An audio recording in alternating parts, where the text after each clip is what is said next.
Good evening, Chairman and members of the Rules Committee. I want to thank you for allowing me to offer an amendment for your consideration. And also, as my colleague, Congressman Polis, pointed out, I'd like to thank him and Congressman Garcia for co-sponsoring this amendment.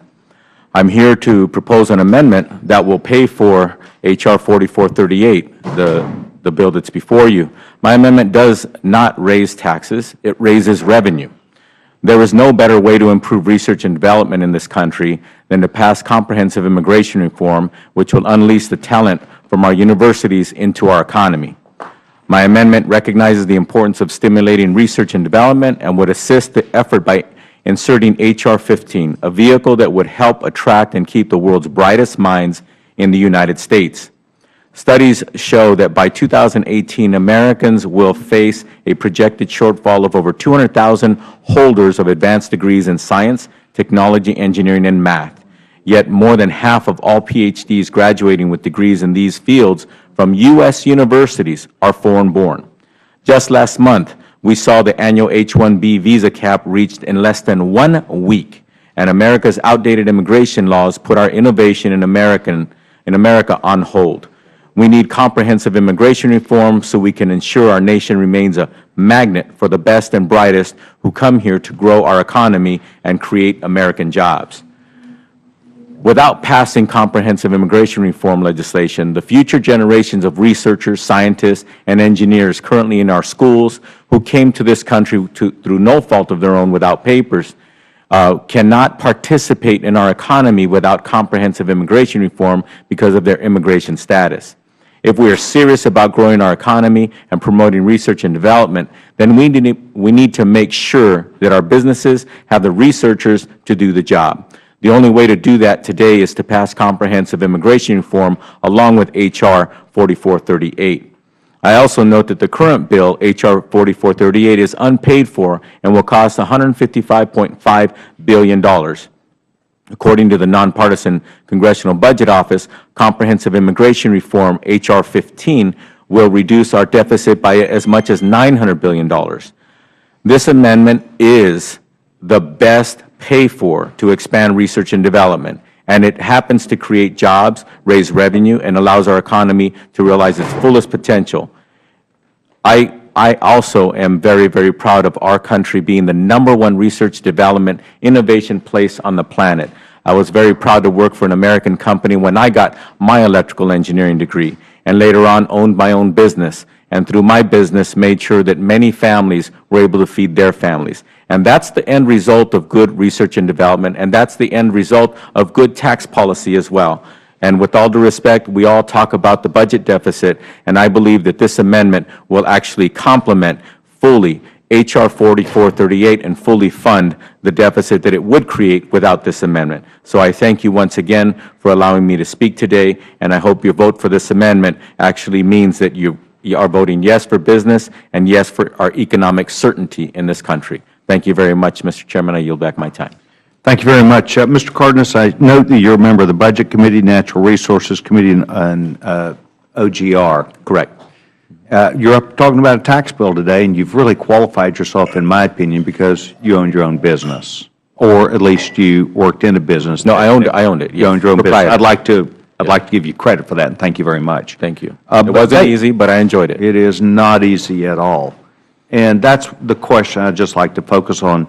Do you believe if you did not have to pay taxes do you believe taxes compete against your ability to hire more employees?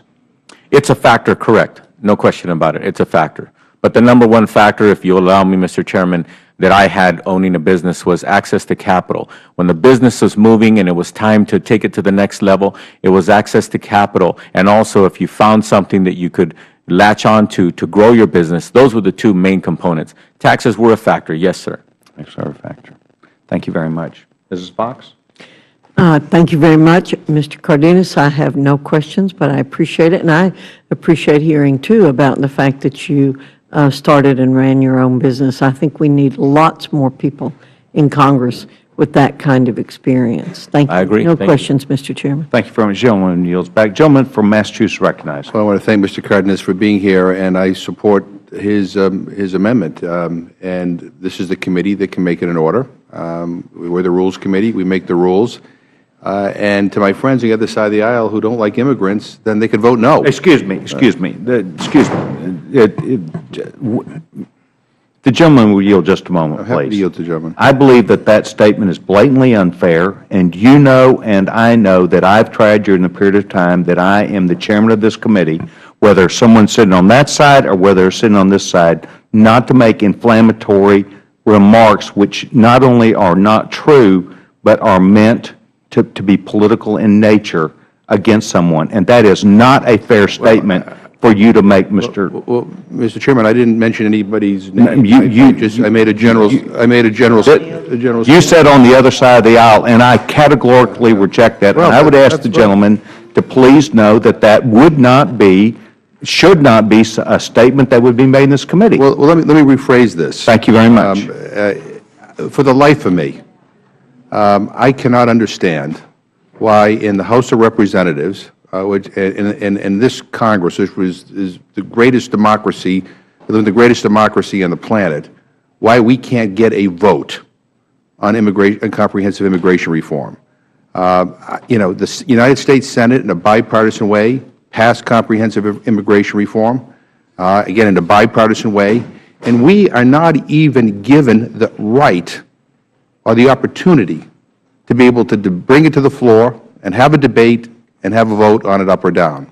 Now, what you have brought before this committee, I think, is a very reasonable proposal, because one of the complaints that we have about these tax extender bills, as I said before, is that they're unpaid for. For all the talk about reducing the deficit and all the talk about pay-fors, the only time many of my friends on the other side of the aisle want to pay for anything is when it comes to helping somebody who's poor or some struggling working-class family that's trying to make ends meet. But when it comes to tax extenders, we don't have to pay for them. We don't have to pay for them.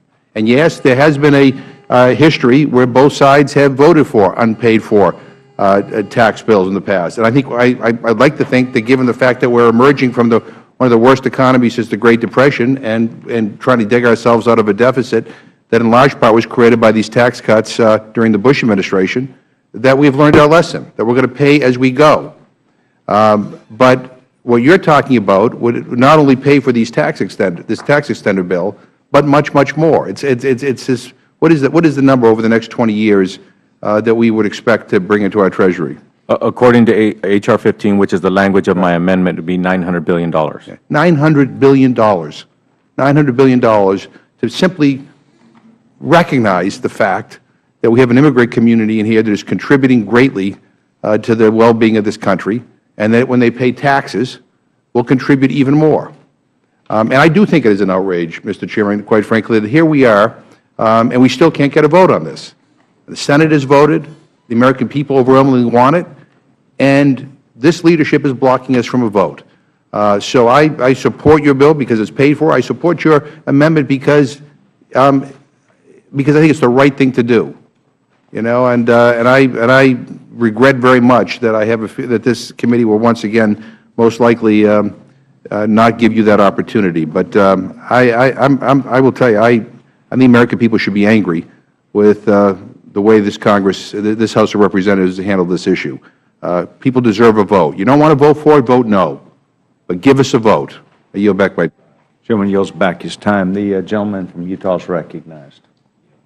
Gentleman yields back his time. Gentleman from Florida is recognized.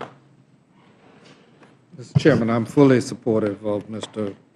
Cardenas' amendment. It makes an awful lot of sense, and I echo the sentiments of my colleague from Michigan regarding the fact that somehow or another, whether it's like or dislike, the simple fact of the matter is that something that we believe that needs to be done in our great country is not being done. Now, whatever the reason for it may very well lie in the realm of politics overall, but I do believe that we should have a real immigration reform, and I think this measure, in attendance with the measure on the floor, is one that would help to achieve better economic circumstances, not only for immigrants, but for all Americans.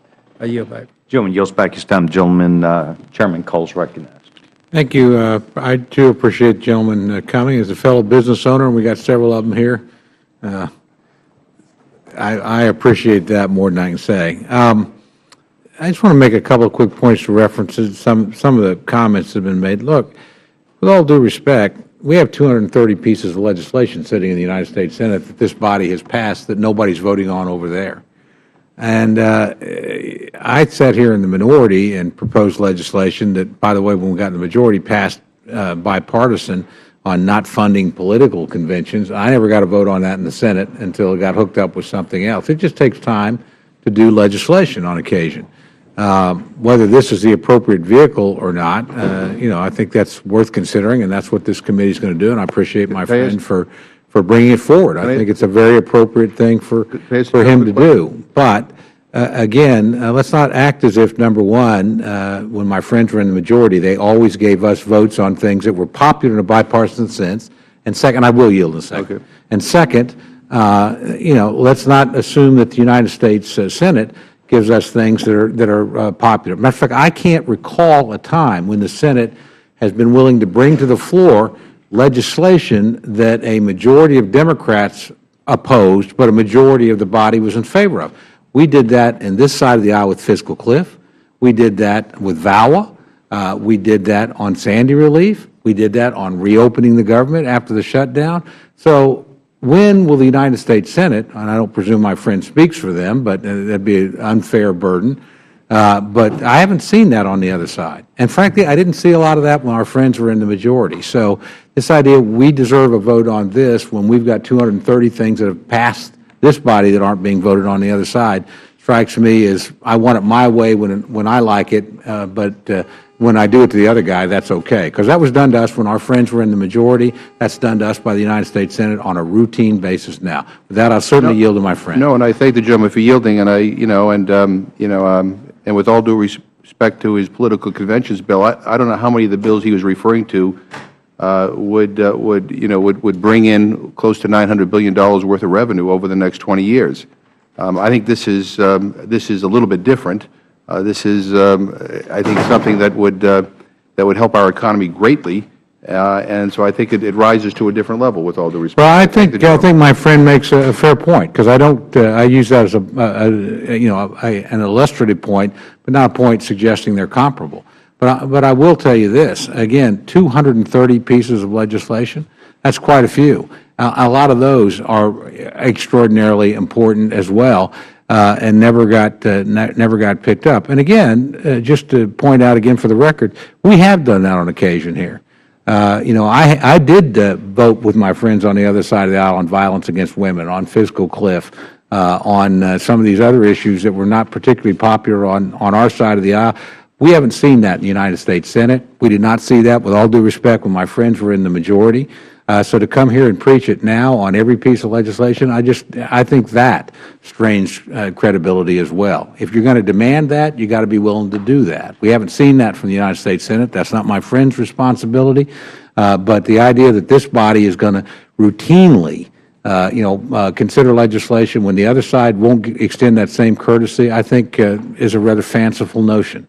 With that, I yield back the balance of my time. Gentleman yields back his time. Gentleman from Colorado is recognized. In hearing Mr. Cole's remarks, there's legislation that we've passed sitting over there, and knowing there's legislation they've passed sitting over here, like H.R. 15, it seems like there might be the basis of a deal. Look, I know one of the bills, as an example, that passed out of this body was shortcutting the process on the pipeline to go immediately to approval, and it's not something I voted for. I voted against it. I think the President should take his time to study it and figure out the solution, whether that takes months or years, and whether to approve it. But you know what? If that's waiting over there and H.R. 15 is waiting over here, maybe we can strike a deal here where we say, look, get the Senate to act on one of the pipeline bills, and we'll act on immigration reform, and people will vote their conscience and take them to the floor. That's the only way to get it unjammed. If there's all this stuff that's piling up on both sides, I think you need a deal between the two chambers. And one of the biggest, most substantial parts of that deal is H.R. 15. Happy to yield to my colleague. First, I want to agree with my friend. I think that's exactly the right approach that needs to be taken. And I think I've demonstrated I've done that plenty of times. When there's been a deal on the table on some of these rather controversial issues, I've quite often been willing to vote for them. I think we've got huge fiscal problems in front of us right now. And I think, sequester is going to return in a couple of years. The debt ceiling is after the election. I think there's a number of triggering events here.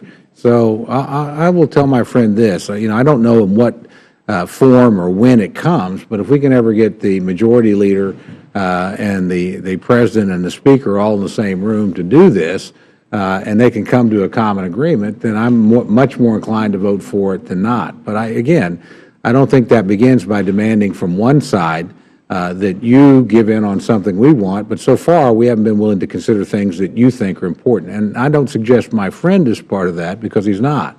But I do suggest that's where the United States Senate has been continuously for a good time. So, again, I think that's part of the problem we face. And thank you for yielding. With that, I certainly yield back my time to you. Sure. I have two questions for Mr. Cardenas. One I was going to ask is it true that in addition to fully paying for this tax extender, your proposal actually reduces the deficit on top of that?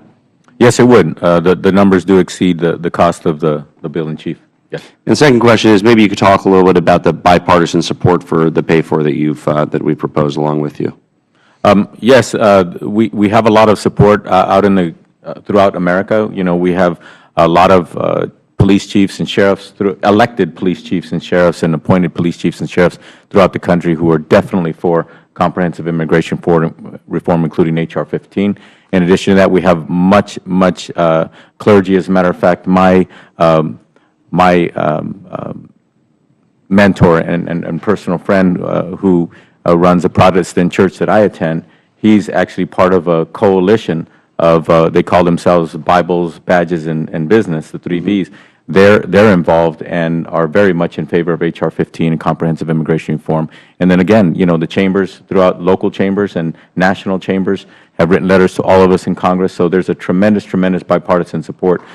People who, regardless of their political affiliation or registration, they are definitely for comprehensive immigration reform. And the bottom line is, it's the best thing we could do for our economy. Well, great. I do hope that the committee will make it in order to give the members of the body an opportunity to use a bipartisan mechanism to pay for a tax cut that I think that almost all of us agree on the merits of should be extended. It's just a question of how we will do so without increasing our deficit, which is the last thing we should be doing at this juncture. I'm happy to yield back to the chair. The gentleman yields back his time. Thank you very much.